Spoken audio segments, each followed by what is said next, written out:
A lavish 7,500 square foot townhouse where jazz legend Billie Holiday may have lived just hit the market. The Upper West Side apartment has a history as a legendary address for music legends and is now available for more than $14 million. Lady Day Billie Holiday spent her time in 1B when the building was divided into separate units. Luckily for you, TTP member, we've prepared everything you need to know about this townhouse. Is it real that this one's too marvelous? Find out the answer here. Not only will see a clear view of this townhouse, but we'll see a glimpse of Billie Holiday's life as well. Lady in Satin was Billie Holiday's last album, and it came out just a year before she died in 1959 at the age of 44. A prestigious townhome, once a home of jazz legend Billie Holiday. This historical landmark, built in early 1900, was meticulously restored and optimized with modern-day technology while preserving its classical detailing. This historic house is located adjacent to Central Park and the reservoir. With new models, legacy buildings have always captured a certain allure and status, especially with New Yorkers looking to have a piece of the city's history. With modern amenities and each new model, they'll appreciate your home even more than before. Your property will become listed on flipping websites, as well as Vogue local retail and restaurant locations are nearby, says agent Kelly Killeran Bensimon in regards to Douglas Elliman and Real Housewives of New York City fame. The 20-foot wide townhouse dates to 1910 and was last sold in 2017 for $9,475,000. After being featured on Bravo's $1 Million listing with agent Ryan Serhant, it was one of the most expensive homes for sale in the country. The interiors are of the highest quality, with interior design by Fawn Galley and a full renovation by Amy Sachs, formerly of Annabelle Seldorf Architects, says Bensimon. This small townhouse is inspired by influential architectural design from the early 1900s period and boasts 6 levels, spanning over 6,300 square feet with a 20-foot wide footprint. Apartments include 7 bedrooms, 6 full bathrooms, 2 powder rooms, and a curated backyard garden, creating a 10 to 12-foot ceiling and exuding rich colors, character, and style with restored fireplace mantels. The entry level of the house includes mahogany doors with a magnificent living room, high-end kitchen, and grand dining room. It's shaped like a perfect rectangular prism that enables you to enjoy a striking light show with 6 windows on every floor. Natural light and photos set in copper's off-white walls, and a contemporary design that combines elegance and taste. The townhouse is perfect for displaying your art collection. When entering their L-shaped stoop, the affluent homeowners enter their luxurious home where they can be secured with smart home technology. The foyer features beautiful paneling, tiled floor, and chandelier. Go through the entry vestibule to an exceptional living room. The creative space features a 12-foot ceiling with carved plasterwork and ornate gilded fireplaces. It also offers private office spaces too. With its modern appliances, the kitchen can be completely walled off. There are endless amenities here, including a Sub-Zero fridge or freezer, Bertazzoni 6-burner gas range, 2 Fisher & Paykel dishwashers, 2 sinks, marble countertops, and subway tile backsplash. 1/13 of the space on the 3rd level is the 1,001 square foot primary suite. It's described as a romantic, sophisticated, and functional space to relax and recharge. The formal dining room has grand proportions and can accommodate a sizable dining table. Room is vibrant with expansive windows and a custom-crafted dome ceiling. It is perfect for intimate gatherings or larger events. This level is designed as a private, luxurious primary suite. Full floor is approximately 1,100 square feet, perfectly envisioned as a romantic, sophisticated, and functional space to relax and recharge. The upper levels of the building feature a living room and large bedroom on the fourth floor and part of a kitchen and garden access on the fifth. The two lower levels feature a modern media room with wallpaper designed by Lenny Kravitz, along with a full kitchen. The hotel room depicts beautiful ceilings, picturesque windows, and an elegantly designed fireplace. The bathroom is luxurious with a heated floor and deep tub, double sinks, and beautiful marble features through the space. The private library space is beautifully designed with a gas fireplace and herringbone flooring with large windows and high ceilings. Split bedroom spaces are spacious on the fourth floor. The first bedroom features an elegant fireplace mantel, expansive windows, full desk area, generous closet space, full ensuite bathroom, and the potential to build an outdoor deck. The second bedroom has a large bed and a seating area with a desk. All three bedrooms on this floor are open, bright, and inviting. The basement boasts plenty of storage and playroom space, as well as a climate-controlled wine room, laundry area, and a half bathroom. The historic space has modern amenities. This apartment is perfect for anyone looking to work from home. It includes 3 large windows, intricately detailed ceiling, a full bathroom with an elegant shower, and a small but functional office. The other bedroom has a beautiful fireplace by the window, luxurious furnishings, and a full-size bathroom. The technology in the home is also next level, with an entire house humidification system and brand new multi-zoned central HVAC, as well as a commercial-grade Wi-Fi system and Cat6 internet network system, Ben Simmons says. In fact, even buyers may find the townhome too marvelous for words. Now let's take a glimpse of Billie Holiday's life. Billie Holiday is one of the most influential jazz singers of all time. She had a flourishing career for many years before she lost her battle with addiction in 1959. Billie Holiday is considered one of the best jazz vocalists of all time, who had a flourishing career that spanned over many years before she lost it to substance abuse. Lady Day, her autobiography, was made into a movie by the same name. In 2000, Billie was inducted into the Rock and Roll Hall of Fame. On April 7, 1915, the infamous American entertainer, singer, and actress was born as Eleanora Fagan in Philadelphia, Pennsylvania. There are different sources who place her birthplace as either Baltimore or Harrisville. Holiday is known to have spent a significant portion of her childhood in Baltimore, Maryland. Her mother, Sadie, was only 17 when she had her. Her father is widely believed to be Clarence Holiday, who later became a well-known jazz musician, playing with famous artists such as Fletcher Henderson. For a few years, Holiday had a somewhat stable home life with her stepfather, Philip. But after Sadie broke up with Philip in 1920 and she married Philip Goh, that marriage ended a few years later, leaving Holiday and Sadie to struggle on their own again. Sometimes Holiday was left in the care of other people.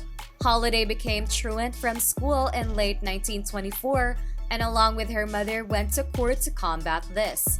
Holiday was sent to House of Good Shepherd, a facility for African American girls who are struggling with home life, in the month of January rather than 1925.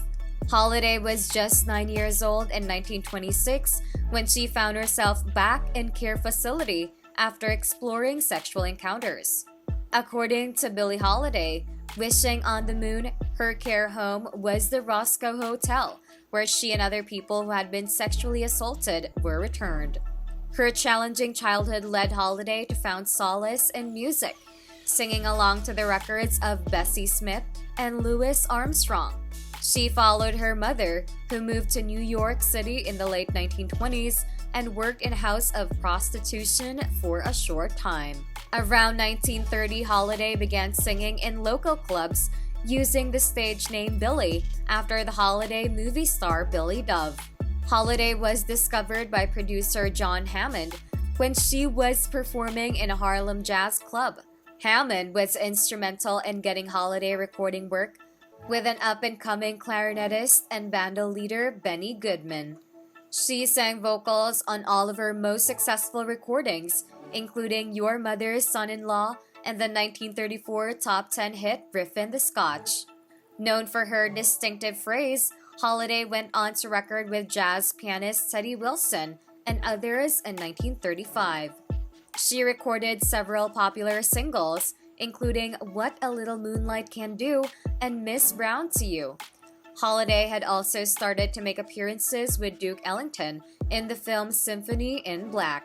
Holiday met and befriended saxophonist Lester Young, who was part of Count Basie's orchestra on and off for years. He even lived with Holiday and her mother Sadie for a while. In 1937, Young called Holiday Lady Day in return for him calling her Prez. She is said to have called him Prez as a kind of compliment because she thought he was so extraordinary. Holiday recorded with Artie Shaw in 1937 and worked with him the following year. In 1939, she became one of the first female African-American vocalists to work with a white orchestra. She broke new ground as an artist by working with them. Promoters objected to Holiday, who is not only African-American but also had a unique vocal style, and she left the orchestra out of frustration. Holiday performed at Cafe Society in New York, where she developed her trademark stage persona. She wore gardenias in her hair and sang with her head tilted back. While Holiday was here, she had two of her most famous songs debut, God Bless the Child and Strange Fruit.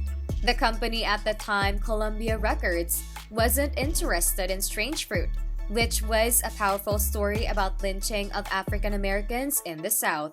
Strange Fruit was recorded by Holiday with a Commodore label, and it became one of her most well-known songs. Since controversy surrounded the record, it helped make a hit.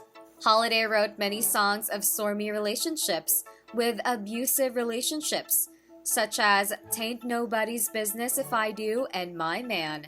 The stories in her songs typically focus on her personal experiences of emotional abuse. Holiday married James Monroe in 1941 and became known to drink and smoke opium. Their marriage didn't last, but Holiday continued struggling with substance abuse. Strange Fruit was released in 1939. It was banned by the Federal Bureau of Narcotics, who controlled drug law enforcement in the United States from 1930 to 1968, because it included lyrics referencing marijuana use and urged people not to work with white customers or employers. Holiday refused and continued to sing the song. FBN Commissioner Harry Anslinger believed Billie Holiday to be symbolic of everything that America had to be afraid of. She had a heroin addiction because she'd been chronically raped as a child, and she was trying to deal with the grief and pain of that. Joanne Harry, who wrote the book Chasing the Scream, The First and Last Days of the War on Drugs, told WNYC. And also, she was resisting white supremacy, and when she insisted on continuing on her right as an American citizen to sing Strange Fruit, Anslinger resolved to destroy her. Anslinger was a well-known racist who took it upon himself to take Holiday down for her alcohol and drug addiction, and harassed her all the way up until her death in 1959. Holiday had a hit song by 1942 called God Bless the Child, and in 1944 with the song Lover Man on Decca Records. After the death of her mother in October 1945, Holiday began drinking more heavily and escalated her drug use to ease her grief. Despite personal struggles, Holiday remained a major star in the jazz world. Her famous performance at the 1947 film New Orleans was even appreciated by her idol, Louis Armstrong.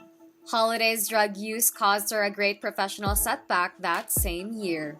She was arrested and convicted for narcotics possession in 1947. Sentenced to 1 year and a day of jail time, Holiday went to a federal rehabilitation facility in Alderson, West Virginia. Released a year after being convicted, Holiday faced new challenges. As a result, she couldn't obtain the necessary license to perform at cabarets or clubs and could only perform in concert halls, which had a sold-out show of hers not long after her release. With the help of her new manager and boyfriend, John Levi, Holiday was later to play in a club in New York called Club Ebony. He became her manager and boyfriend by the end of the 1940s. Along with many other men who took advantage of Holiday, Levi ended up joining the ranks of those that took advantage of her. She was arrested on charges of drug possession, but she was acquitted of the charges. Despite her hard living, Holiday continued to tour Europe in the 1950s, and by 1952 had signed for Norman Granz of the jazz labels Verve, Norgranz, and Granz. Holiday's life story was featured in 1956 when she herself wrote her autobiography. The book, Lady Sings the Blues, was then written with contributions from William Duffy after Holiday's death. Material in the book must be taken with a grain of salt because Holiday was in rough shape when she worked on it. She claimed to never have read the book after its publication. During this time, Holiday was involved with Louis McKay. They were arrested for narcotics in 1956 and married outside Mexico the following year. Like many other men in her life, McKay would use Holiday's name and money for good to advance himself. Despite her difficulties, she managed to give a performance of the song The Sound of Jazz on this TV broadcast. Ben Webster, Lester Young, and Coleman Hawkins were all involved in making music. Holiday recorded Lady in Satin in 1958 with the Ray Ellis Orchestra on Columbia. The album's songs demonstrated her rougher voice, which still felt conveying great emotional intensity. Holiday gave her final performance in New York City on May 25, 1959. Not long after this event, Holiday was admitted to the hospital for health problems that were due to heart and liver issues. On July 17, 1959, Holiday died from complications brought on by her addiction to alcohol and drugs. More than 3,000 people attended Lady Day's funeral on July 21 in St. Paul the Apostle Roman Catholic Church. These included Gene Krupa, Tony Scott, Buddy Rogers, and John Hammond. Holiday is one of the most influential jazz vocalists of all time. She has inspired many artists who followed in her footsteps. Holiday's autobiography was made into the 1972 film Lady Sings the Blues and starred singer Diana Ross as Holiday. Lady Sings the Blues helped renew interest in Holiday's recordings of songs from her repertoire, which had been somewhat forgotten before. That's it for this video, TTP member. Remember to subscribe to our channel, and if you feel like we've delivered value, please share this video with one person.